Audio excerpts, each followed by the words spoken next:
Welcome, this is how to fix mouse not showing up on Windows screen.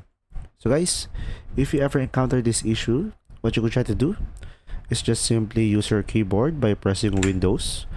And now over here, you can just simply type in device manager. And after that, just simply enter. And now from here, use the tab keyboard or tab key.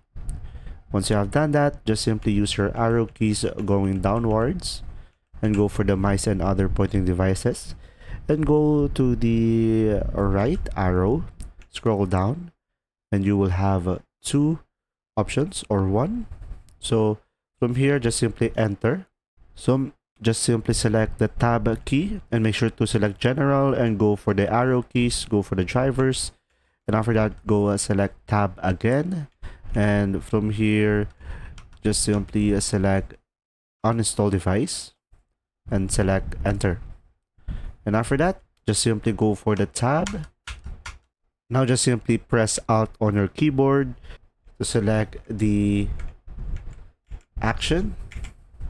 And from here, just simply go ahead and scroll down by tapping the arrow down key and scan for hardware changes, and this should fix the issue. There you go. See ya.